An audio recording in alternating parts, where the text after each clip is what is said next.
My name is Afolabi, and I work for Energy Training Center. And I want to welcome you all to this pre-training masterclass on Nigerian gas opportunities. The goal of this session is to give you some insights into the LPG business and what opportunities and investments are available. Energy Training Center is a learning solutions provider for the energy and manufacturing sectors.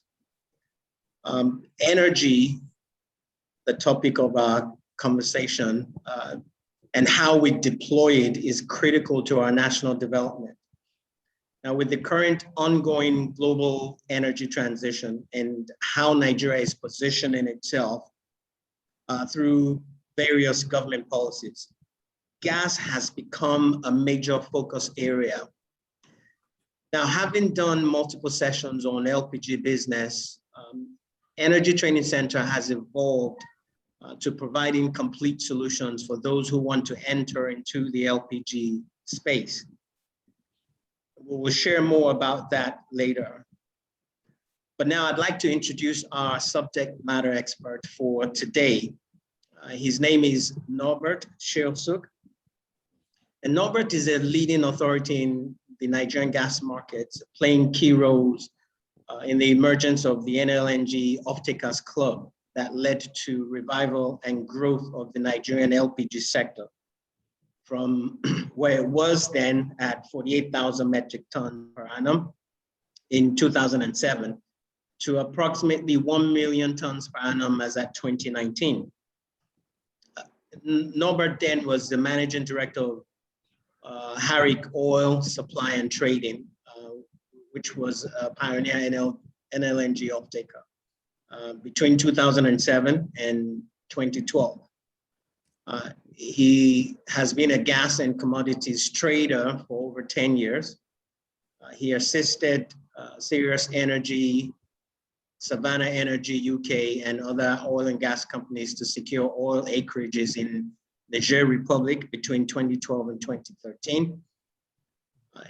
He was a member of the Lagos State LPG Reforms Committee in 2018 and was also a member of the Light Up Lagos Project Committee in 2017-2018. He was tasked with development of strategies for delivery of 3,000 megawatts of electricity to Lagos State as part of that committee. And he drew up the master plan for development of the Igbonla Water Project to supply 3 million homes in the Lekki Peninsula with clean, potable water. He's a leading advisor on gas and power in Nigeria. And after Norbert is done, my colleague David will come up to talk about what ETC, additional information about ETC, and then we'll take questions and answers from our participants. So Norbert, over to you. Okay, Afolabi, thank you very much. Good afternoon, everyone, and I hope you're having a wonderful weekend. I'm going to share my screen now and just take you through a slide presentation talking about energy transition, where the world is trending and where Nigeria fits in the whole equation. So if you just indulge me for a minute, let me share my screen. David, can you please enable me?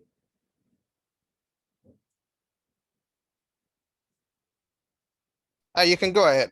You have control. Yes. Okay, thank you very much. Okay, so I'm just gonna make this full screen. Okay, thank you, everyone. So as the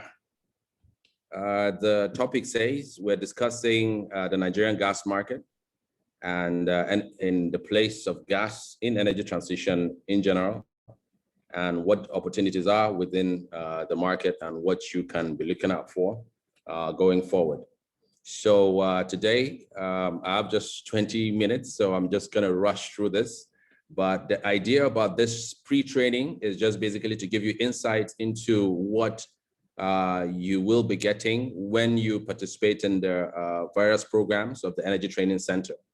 So the pre-training topics today I'm going to focus on will be energy transition in general.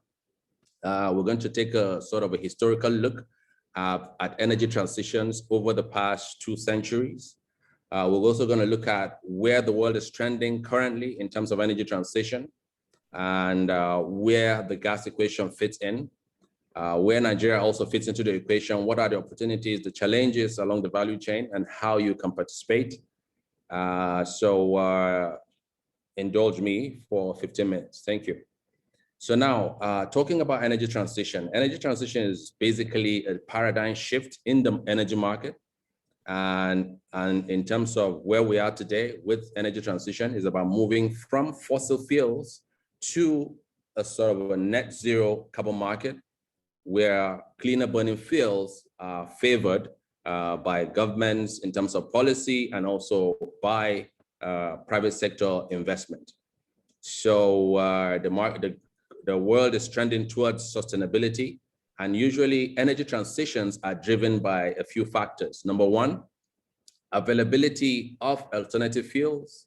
2, advancement in technology. 3, depletion of resources. Now, talking about depletion of resources, this is a key driver in terms of the shift of the market from the fossil fuels to the net zero carbon market. We've seen that over the years, and this screen basically helps to put that into perspective. In the 1600s to the 1700s, we've seen a depletion of the whaling population as the oil from sperm whales and other whale species became basically a major commodity that was driving trade between countries back in those days. And as the population of the whales depleted, of course, there was scarcity of the oil. And then also now the world now moved to conserve the whale population and also help preserve the environment.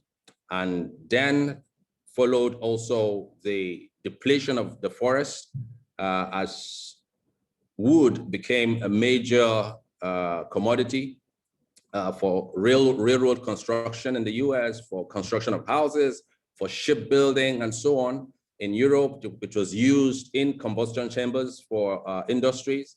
And so that led to a huge depletion of forests in Europe, in the US. And so conservation laws were put in place. And then also as the resources depleted, there was scarcity of wood. And so the world basically was seeking newer energy. And therein came the second phase where we saw a shift into fossil fuels as coal became popular. Crude oil also was discovered in the 19th century. And so that drove in the second phase of a transition to the dirty fuel era. So the fossil fuel era now is giving way to the clean energy era, where we see wind energy, solar energy coming into play, and also now with other technologies that are still in development, talking about wave technology and other cleaner technologies that are coming in, geothermal technology and so on and so forth. But basically the transition that we're witnessing now has happened before. And so the market is constantly in a state of flux. And so the world is moving in that direction. Now, looking at the screen, you see basically an assessment done by some experts. And this is in line with the agreement signed off by the countries that participated in 2015 in the climate conference in Paris in 2015, which set a target between 2030 to 2050 to shift focus from fossil fuels to the cleaner fuels in terms of the energy mix for the countries. So by 2050, it is anticipated that between 46 to 50% of energy consumption in the world will come from non-fossil fuel sources. Most countries, UK, Germany, most European countries have fixed a deadline of 2030 for cars utilizing fossil fuels to be banned. And so with the ban on vehicles utilizing petrol, utilizing diesel and so on by 2030, we're going to see a major shift in the market where the demand for oil is going to drop drastically. And we're going to see a spike in the demand for electric cars and also a spike in demand for cleaner burning fuels. Now, looking at where the market is currently, over the past 20 years, this chart I'm sharing with you here just analyzes the price of crude oil and the price of gas, because our focus is going to be on gas, but we need to also see in terms of the pricing, yes, the focus is shifting from fossil fuels to cleaner fuels, but there's also been a movement in the market in terms of pricing over the past 20 years, and it is noteworthy. It is something you need to pay attention to. So in 2002, with the Iraqi wars, of course, crude oil was at $25 thereabout, and then the market improved a little up to 2008, where the global financial crisis led to the crash in crude oil prices. But before then, the price of crude oil had gone above $100. Now, since that time, of course, with the Fukushima disaster, countries shifted, especially Japan, led a huge demand for natural gas. And so we saw the improvement in prices of petrol and natural gas. But since then till today, crude oil and natural gas has not gone back to this previous level of $100. So by 2015 also, with the Paris Accord signed into place by all the countries in the world, by over 90 countries that signed the accord, crude oil fell further to below $70. And our forecast is that crude oil, the era of the $70 oil has come to stay. And so you've seen that Shell has sold all of its assets in Nigeria. All its onshore oil fields have been sold, and they're moving more towards offshore gas. So the Shell policy is now onshore oil,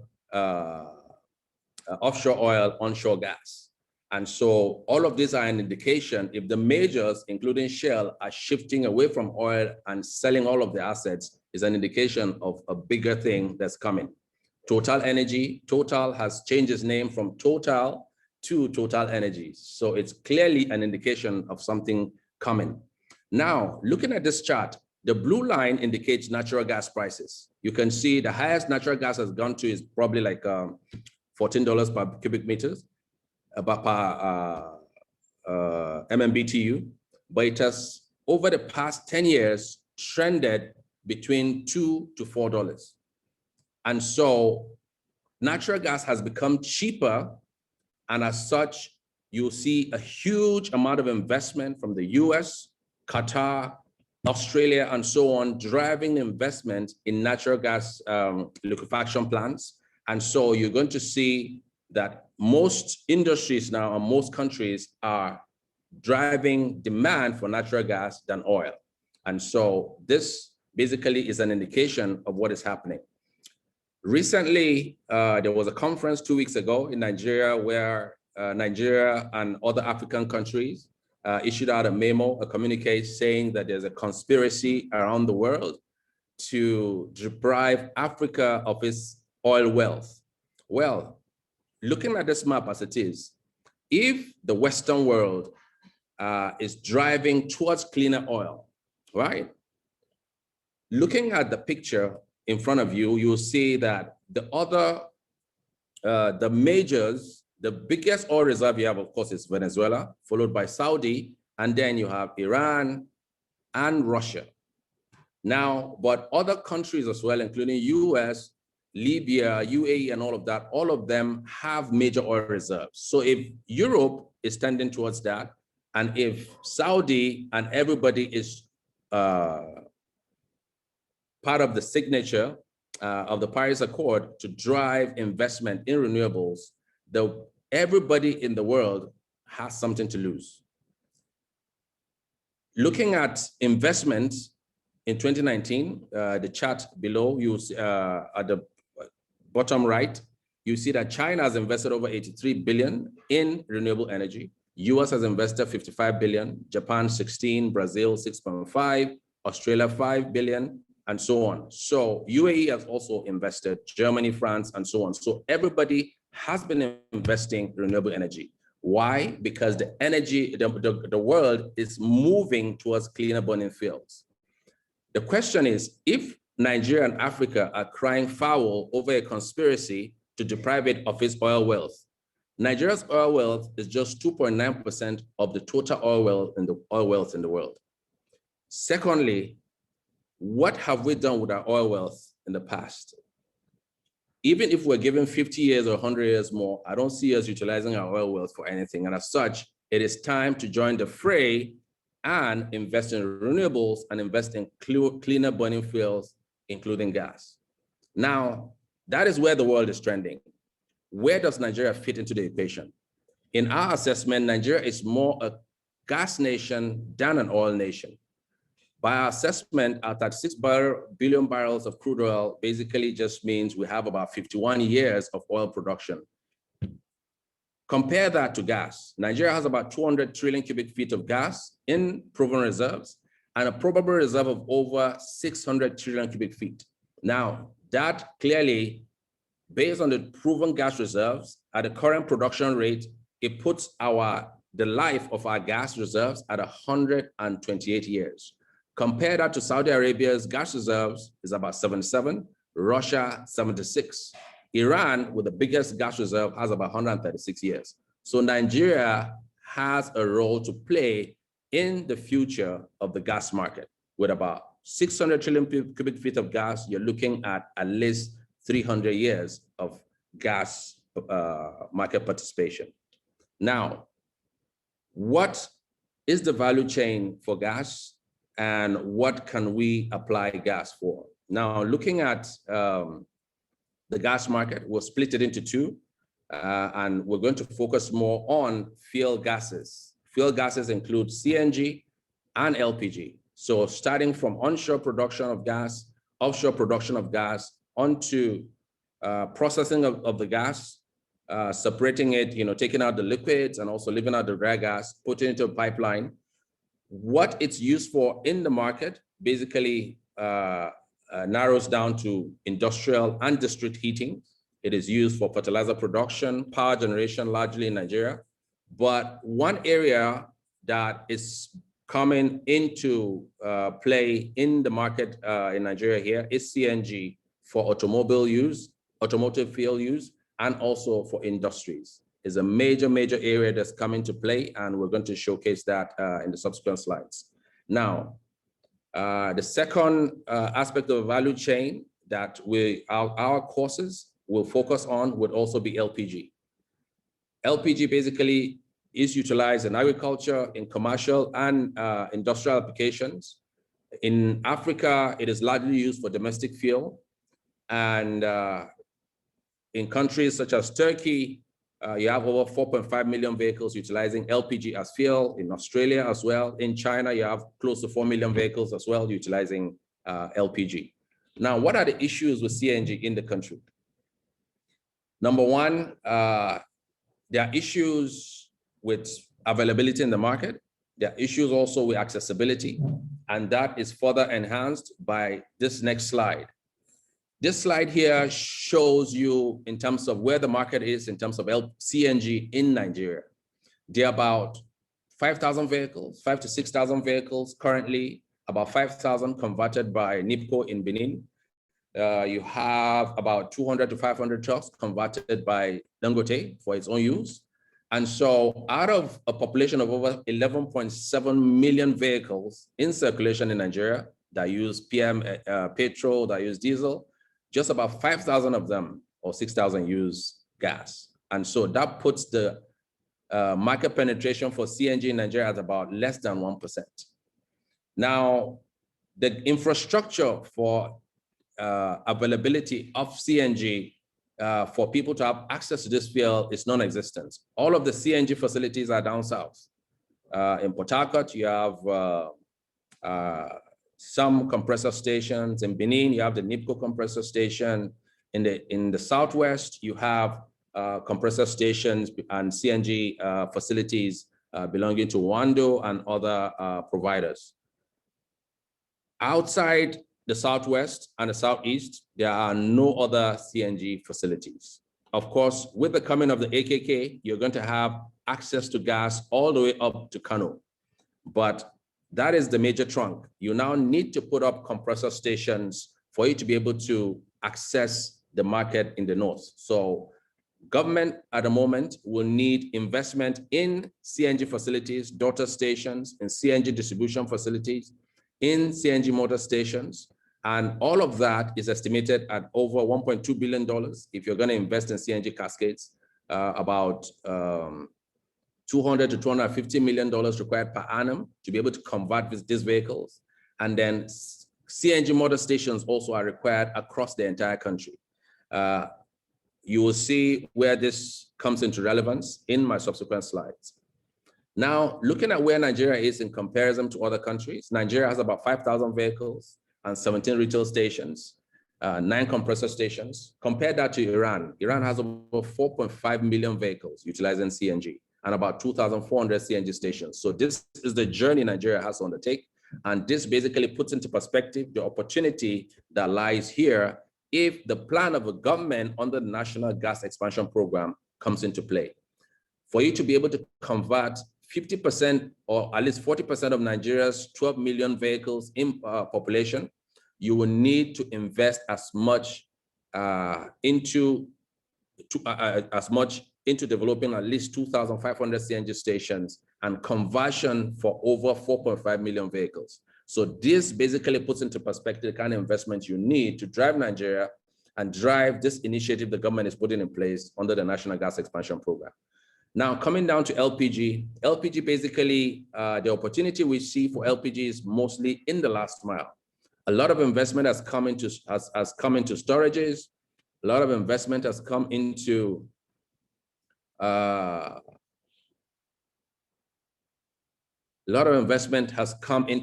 LPG plants, but the last mile in Nigeria is largely undeveloped, right?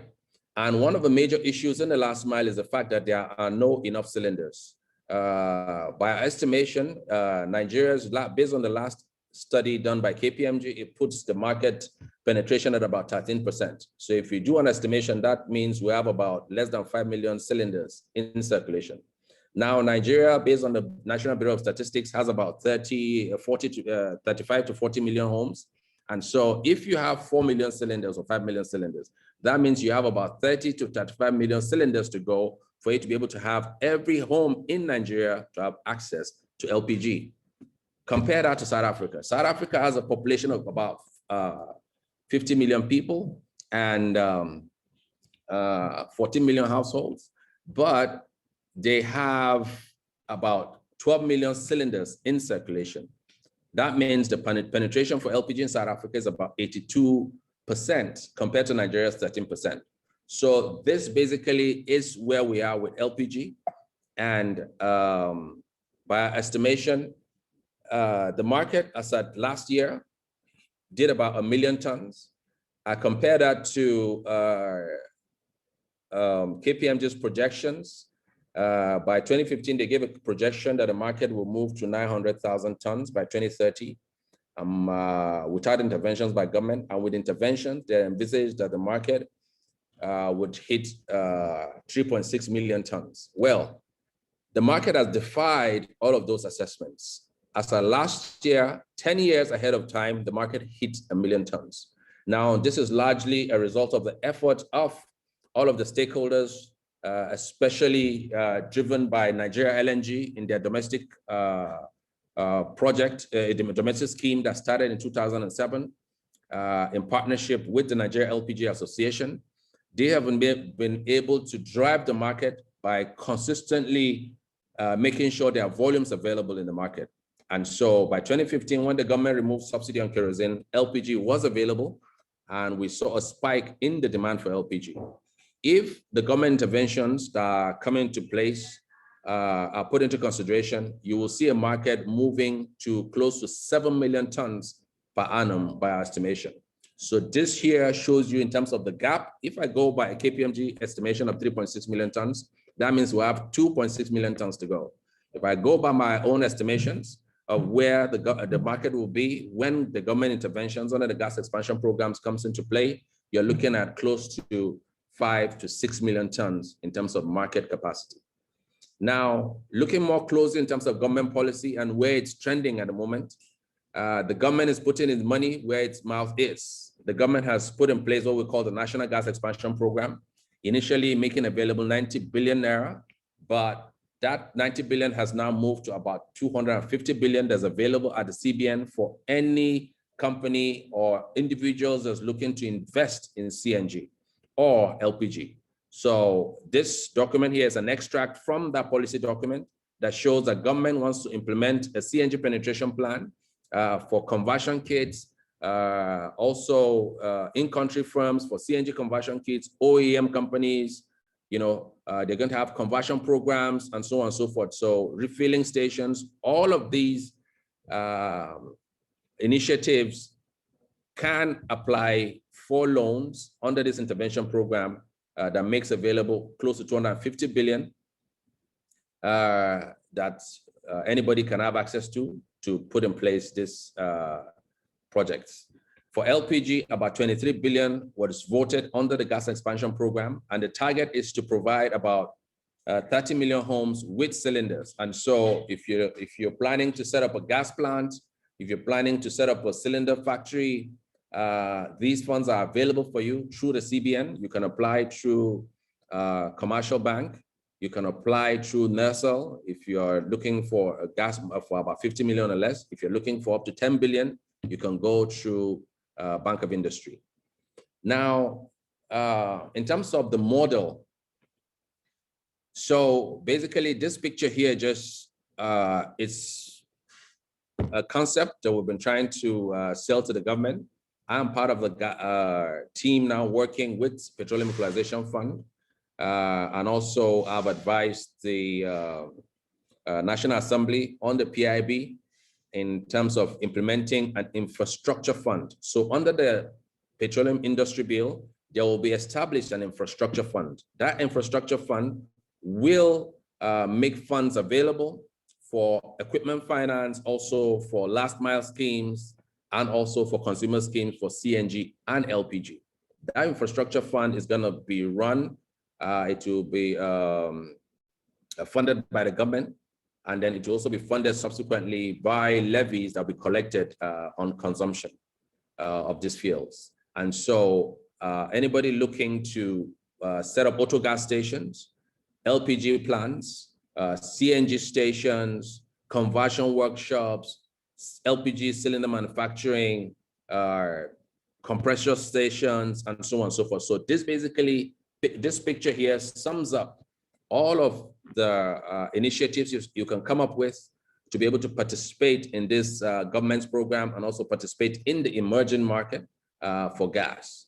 And so I think my 15 minutes is up, but basically what I've done is try to touch on where the market in the globally is trending, where the Nigerian government is trending, and how we fit into the gas equation. The market is now a gas market. Nigeria is a gas nation. We have more gas reserves than we have oil. The government is putting its money in terms of intervention funds for gas. They're also laying the pipeline to the north, which opens a whole new opportunity for investment in gas distribution networks in the north. And so also a lot of companies have come to me now looking to set up gas to fertilizer plants in the north, looking to set up gas to all the gas optimization solutions. And so a lot of movement can be seen in the market. And this basically holds a lot of opportunity for anybody looking to come into the market to participate and look for investment opportunities. So this for me is where I'll stop today. And I'll take questions. You know, if you have any questions with respect to anything I've talked about today, we can discuss it and share ideas. I'm willing to hear from you, to hear what your ideas are, and then also be able to give you as much feedback as I can. Thank you very much. Thank you very much, Norbert. Suffice it to say that the information shared by Norbert is at a very high level. And one thing you'll notice is that there are global and local forces driving the market for gas. There are opportunities everywhere, and the value chain is such that anyone can get into the sector and make money. Before we take the questions, because there are a lot of questions from the chat room, I'd like to have my colleague David share with us what ETC has in store and how we plan to assist anyone that wants to invest into the gas space. We provide a program that is more detailed, and Norbert and another facilitator takes that program. But in addition to that program, where you do get a whole lot of detail and analysis, because what he gave you is just high level. There are some structural elements relating to the value chain that you must know about. So David, I'd like you to go ahead and share about the LPG program. Fantastic. Thank you. Thank you for that, sir. Thank you, Mr. Norbert. It's always, refreshing to listen to you speak. So like Mr. Falabi said already, we are Energy Training Center.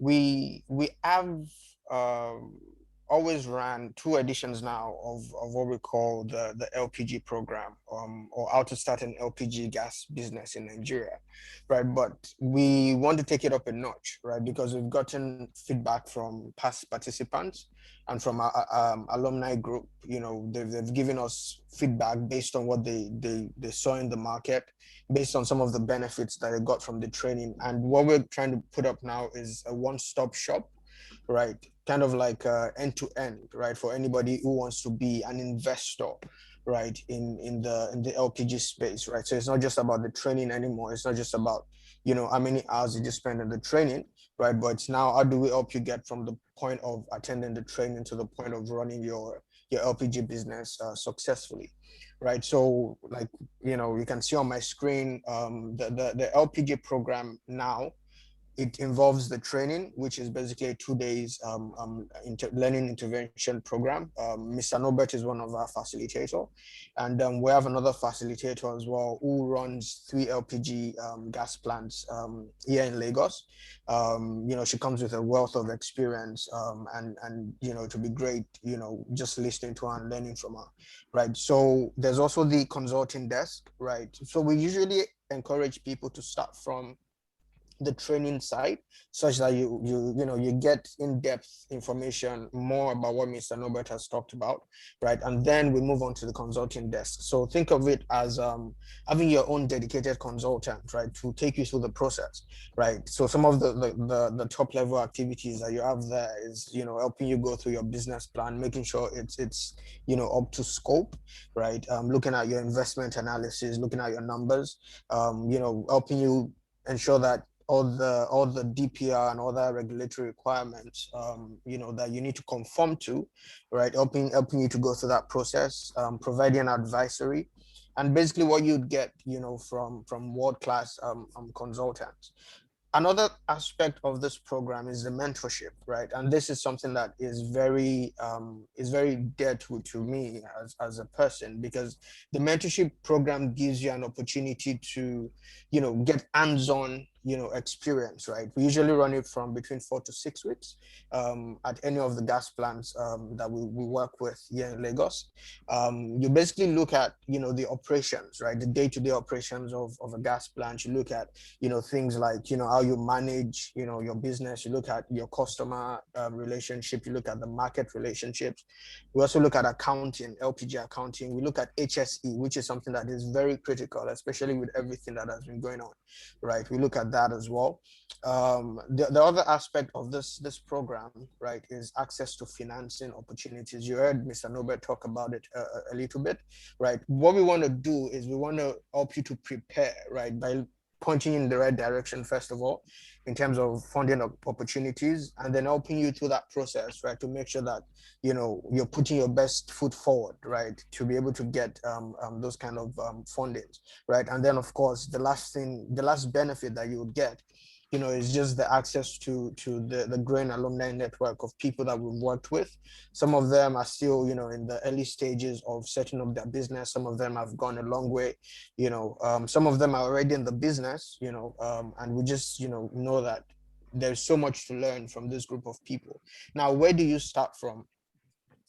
As somebody who wants to, you know, get into this? Remember, I said it's not a training anymore, it's an investment, you know, looking at, you know, the possibilities of clean energy in the next 5, 10, 15 years in Nigeria and in Africa, right? So the first place to start, you know, is registering for the training, right? Like I said, the training is, you know, just to get you, to give you the right foundation, right? Give you the right foundation to make sure that whatever it is that you're going to be doing in the consulting and in the mentorship program, you have a complete, you know, understanding. We've had situations where people came with, you know, maybe a bit of misinformation, you know, but getting it from, you know, people like Mr. Norbert and Madam Uche, it creates a very good foundation for you. So we have a training coming up in July. Right, that's Wednesday and Thursday, 21st and 22nd of July, like you can see on your screen. The cost fee for the training itself is 85,000. However, we're running the early bird promo, right, which ends on the 30th of June. Right, it actually ended already, but because, you know, we're talking to a group of people now, we've extended it by a few more days to the 30th of June. That's the link there. I would send this to your email after the program, just so that, you know, if you want to register, if you have any questions, you can always reach us as well on programs@etc.ng. I'd also like to mention here that the training is just one aspect, right? Remember, I said this is kind of like an end-to-end one-stop shop, right? The training is what is costing 85,000, 75,000 if you pay, you know, before the 30th of June 2021. Right, and then if you'd want to take advantage of the other aspects of the service, so assuming you already have an LPG business and you just want to, maybe you're just interested in the consulting or you're just interested in the mentorship, right, that is also possible as well. But we would encourage you and your team, right, to start with the training itself. Thank you so much. Thank you very much, David. We'll now go straight to the Q&A sessions. There are a few questions already from the chat room. I'd like to encourage us to send our questions through the chat. Olaide, I see your hands raised. We'll come to you. Let's just take the questions in the chat room first. I would read out the questions so that those who, well, for everyone's benefit, so that everyone can learn from the questions. So the first question here comes from NK, and it says, I really need to understand the products we classify as renewables. Norbert, do you want to take that or do you want me to take that? Yes, so I would take the questions one by one. Okay. So renewables basically looks at more the non-fossil fuels. So when you talk about solar panels, wind turbines, you know, wave turbines, geothermal plants, those are all renewable sources. And so the fossil fuels don't fall within this category. So, and what we're talking about gas here, gas is a clean burning fuel, but it's not renewable, right? And so this basically distinguishes the two of them. Next question. I hope I answered that, NK, or you want more clarifications? Yeah, I think you did a good job with that, Norbert. Also, let me add that hydro is also renewable. Yes, exactly, hydro. Yeah. So they are sustainable, you know, and very environmentally friendly. Yeah. Okay, next question. Okay, the next question, let me read that out. It says, when comparing Nigeria's years to exhaust its proven gas reserve with other countries like Saudi Arabia, Russia, etc. My question is this: Are their production the same? Yes, that's what Falabi, I can't hear you. Okay. The question is, are the production rates the same for Nigeria, Saudi Arabia, Russia, and the likes? Okay, so this assessment, yes. So I have a spreadsheet that I've used to calculate all of this based on data available on OPEC website. So if you go to OPEC website, just look what we will call reserve to production ratios. It's called RP.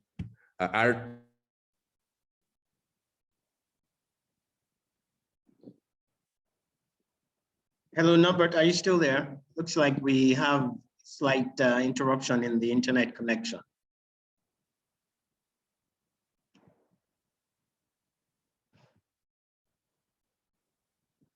All right. Norbert, you need to unmute so we can hear you. Sorry, I think I lost, my network went off for a bit. Yeah. So apologies. So back to the questions. So talking about the production ratios, comparing Nigeria's production to Saudi Arabia and Russia. Basically, if you go to the OPEC website, to the data available, just look for reserve to production ratios. You see all of the reserve to production ratio in terms of comparing the reserve of each country to the production rate. And that is how I arrived at those figures. So this is open data that's available. And the rate. Yeah. All right, so here's the next question. It says, what is the difference between LNG and LPG?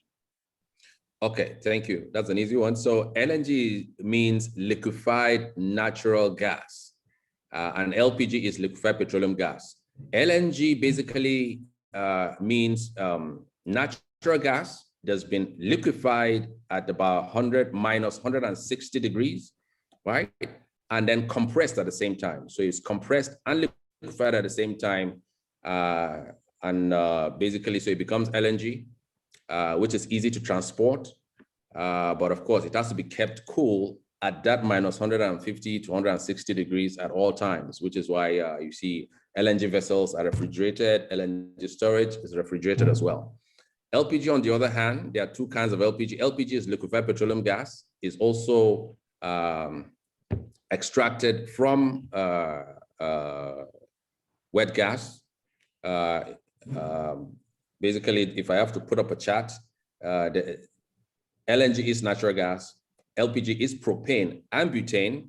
Propane, what you use in your kitchen at the moment is LPG. So that's the easiest way I can explain that. LPG is butane, LNG is natural gas. Natural gas has just C1, C2, which is methane, purely methane, and the LPG is propane, butane. Okay, good. The next question is from Ekene Okafo, who wants to know if the slides were made available. I can tell you that, just answer that briefly. We're going to send you the recording, and you'll be able to get whatever information you need from that. Henrietta also wanted to know about the slides. We'll send you the recording, Henrietta. Another Collins also. Okay. Yeah, Collins wants to know if the recording will be shared after the presentations. Yes, we will share the recording. Henrietta says she's concerned about the repeated gas explosions. How do we make it safer? Okay, so safety, this is a good question. In the LPG industry, over the past 2 to 3 years, there have been repeated explosions, gas plants exploding, all these retail shops, like the one in Kaduna that exploded and killed the director of the Atomic Research Institute of Nigeria. So these basically are results of, one, poorly built plants. So when you build your gas plant without putting in place any sort of safety, what do you call it? You don't follow any safety codes in terms of distances to any source of fire. And then you don't also put access control where vehicles and human beings get access to the very hazardous areas. Any spark from an engine can cause an explosion, or metal clanging to each other, or people using their phones and so on. So failure to adhere to safety protocol is always the major cause of this accidents. A third also major issue is the use of bad equipment. So most cylinders have been are rusty. The majority of the cylinders out there are rusty and not serviceable. And so the more you use those, the more you're going to see explosions happening all over the place. Now, the explosions have been happening in the retailer shops, basically is a result of decanting within unsafe environments. LPG transfer from one vessel to the other is meant to be carried out in a safe, controlled environment. Now, if you see all of these retailers in their shops move gas, they put two cylinders together, move gas from one cylinder to the other, and then they're clanging cylinders together, and then you have a lot of gas that leaks into the atmosphere. And of course, you know, LPG is heavier than air, and so it remains on the ground. And then these shops are not properly ventilated.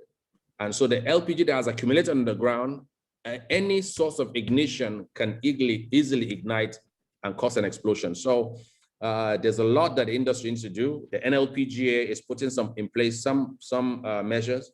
DPR needs to get its act together because they have not paid attention. And that is why you see a lot of these things happening. A lot of gas plants that have been built not up to 5 years are having all of these explosions because they did not follow safety standards. And then DPR did not make sure they enforce safety standards in all of these gas plants. And so it's a function of regulation, it's a function of, you know, practices by stakeholders within the industry. And so it is, I think, if you're going into this industry, the first thing you must put in mind is putting in place a safety standard in your designs, in your construction, during operations. You have to be able to cordon off some areas that make it inaccessible to customers coming because of phone calls, because of vehicles that have spark plugs, and so on and so forth. So there are lots of measures that need to be put in place. And the safety starts with you. So you, the investor that's coming, hoping to go into gas, that is the first thing you have to put in place. Safety above profit. Thank you. Yes, if I can just add to that as well, Norbert, DPR recently came out with what they call the MISTO, which is the Minimum Industry Safety Training for Downstream Operators. Okay. And this is also another thing that ETC provides in association with one of our partners. Everyone that wants to go into the gas business, as you said, is required to go through that training. So we'll be able to assist owners of gas plants or whoever wants to go in to the business through that training. Very well said. This next question is from Collins. Wants to know, how do you sign up off-takers for those who want to set up LPG plant? So Collins, the first step, like we said, is going through that training. If you feel that you don't need that training, what I'm sensing here is that you need some consultations. You need a consultant to help you. We'll be able to help you. You can contact us. The email address is programs@etc.ng, or you can call us and we can have that discussion with you specifically. Olaide, you had your hands raised earlier, but you put it down. I think maybe you probably got your question answered. I have a comment here from Aderi Bigbe. Aderi Bigbe is based in Oyo Town in Oyo State. Okay, and okay, your number is there. So we'll follow up with you, Aderi Bigbe. We'll give you a call. Okay, Aderi Bigbe, yeah, we got you. Okay, question, is there a cost associated to this LPG program? If so, how much? That's been answered. Henrietta is interested to start, okay. Okay, can we help to set up and get the right people to run it for you? Yes, we can. Yes, we can. Please get in touch with us, NK. Another question, Sakina, despite the huge opportunities, looking at how difficult it is in implementation of policies and strategies, with ending gas flaring, one of the Nigeria NDC target. How best can we maximize these opportunities, especially for people in rural and marginalized community, to ensure no one is left behind? Good question. Okay. Norbert, do you want to take a stab at that? Yes, let me try. Hope I understand. So yes, a lot of the investments in LPG have been targeted at urban areas.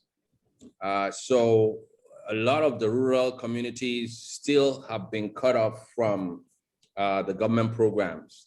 But I was part of last year, government rolled out, they're trying out a pilot of what we call MDC, micro distribution centers. They're setting those micro distributions in every local government in about 8 states as a pilot to show people how LPG can be implemented in the rural areas. Now, once the pilot takes over the 8 states, they expect that the other private investors can now follow that same model to roll out LPG distribution for rural areas. And so during our course for LPG, I think I'll include a slide on the model that's going to be implemented under this micro distribution center. It's something that is sized and also perfected for rural areas. So yes, it's something that we can discuss in the courses that we're going to run.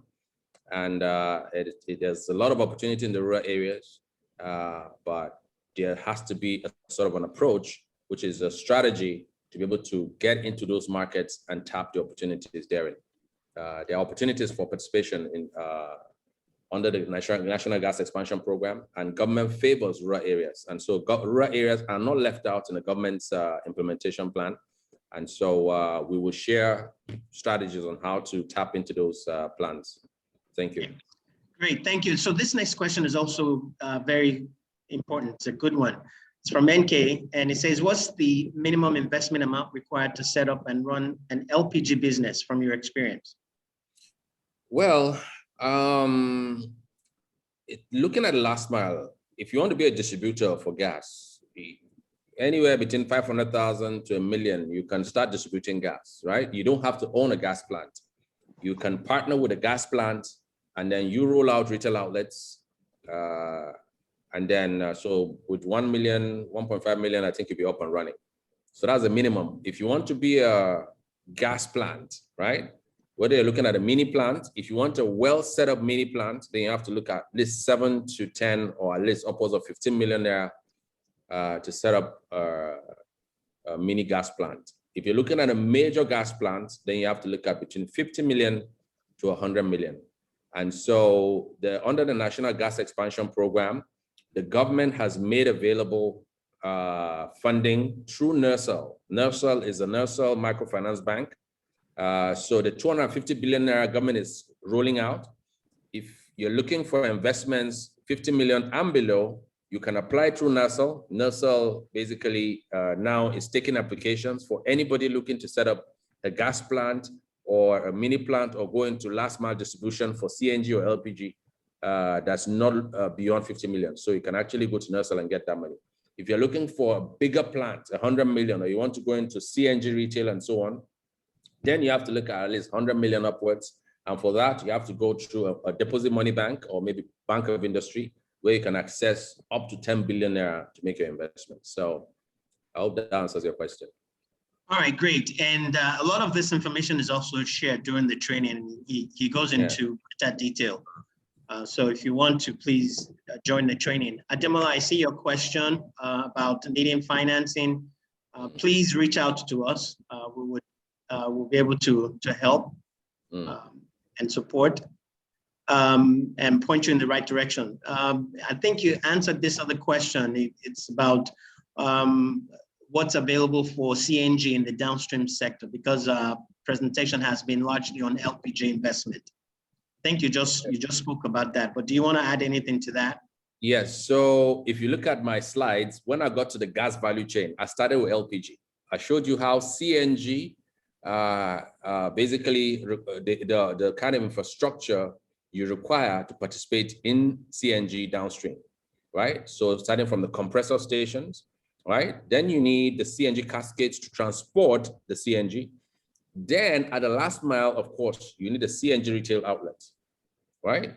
But of course, CNG application in terms of where we are in the market in Nigeria now is non-existent. The market is at less than 1% penetration. So there's a huge requirement for investment. So the investment required for a CNG retail outlet is usually $400,000. To set up LPG retail outlet is about $50,000 or $40,000. So CNG outlets are 10 times more expensive than LPG. But because that is where the government is trending, and because also the volumes will be higher because CNG vehicles are going to be rolled out in Nigeria very soon. And so when they are rolled out, if you have a retail outlet, though it will cost you more to set up, but you'll be rolling out more volumes. And so if you paid attention in my slides, there were 3 or 4 or 5 slides that I talked about CNG in the last mile. And so our presentation covers that and not just focuses on LPG, because the funding available from government at the moment is for CNG and LPG. Okay, thank you. And then the question from David Uzoma, all your questions are answered during the training. So I'm not going to talk about them now. All of those questions that you asked are answered during the training. Modest says he's interested in the conversion in the value chain, but when do you think that will be relevant in our nation, and what is the cost implication for a new entrant? I think that's already answered. Okay, some additional comments. David, I hope you're taking note of the information, the phone numbers from our participants who want some additional information, so you can write them down so we can. Sure, I am. Yeah, okay. There's okay, someone else raised their hand. I think they're, okay. So I think we're almost getting to the end of this. Let me see if there's any other question besides the comments. Oh, okay, this one from Bernard. What are the advantages or disadvantages of CNG versus LPG in terms of stability and safety? So this is quite technical. CNG is compressed natural gas. It's stored at about 200 bars. And so the cylinders for CNG are a bit thicker as it's keeping the product under pressure at 200 bars. Now, LPG is heavier and has, you can store LPG at 2 bars. And so the cylinder for LPG is a bit thinner. And so LPG, it's easier to store LPG, right? And move it around. For CNG, you need specialized tanks, which are thicker and heavier because the pressure for CNG is higher, 10 times higher than LPG. CNG is safe as long as it's within new, very good a vessel designed for into specifications. So you have CNG, if you have CNG in a CNG tank, it's safe as long as you use it properly. LPG as well. If you have LPG in a good cylinder, it is safe. And as long as you use it safely. All of these products are much safer than PMS in a tank, for instance, so they're relatively safe if you follow specification. Okay, so NK, I see your question. Can we help you set up and get the right people to run it? Yes, we can. Please get in touch with us. When will the training commence? It's right there on your screen. 21st and 22nd of July is the training, but you need to take advantage of the early bird fee, so you will get a discount. So I think we'll call it a day here. We want to thank everyone for the questions. Feel free to reach out to us if you have additional questions. The email is programs@etc.ng. The phone number is 0905-555-7515. And we'll be able to attend to all of your further questions. And like I said earlier, the recording for this session will be sent out to everyone who attended. The phone number again is 0905 555 7515. 0905 555 7515. So Norbert, your last words. Okay, thank you very much, everyone. I just wanted to add, this comment is for you, Afolabi, and the coordinators of the Energy Training Center. Yes.